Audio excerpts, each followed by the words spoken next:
คันว่าเริ่มมีเก่งได้แล้วไปไม่ได้ เต็มที่แต่คนเท่าเนาะคนเท่าแล้วก็เด็กน้อยอย่าไปเลยเดี๋ยวทดสอบมันก่อนโยมมันก่อนโยโยโย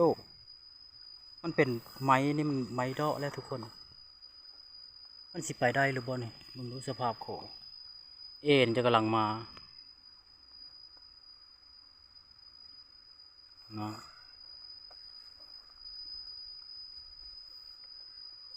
คือสิบรุษหรือเปล่าเนาะขันรุดนี่ก็แม่นว่าเรียบร้อยเลยอ๋อโท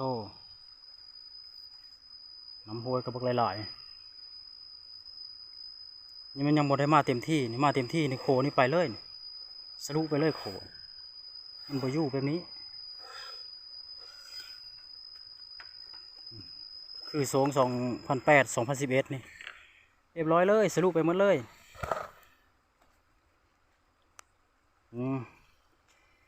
โอ้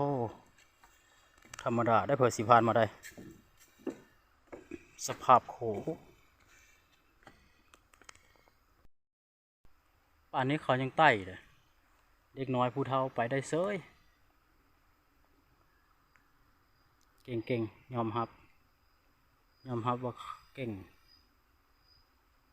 จุดนี้เป็นตะยานที่สุดนี่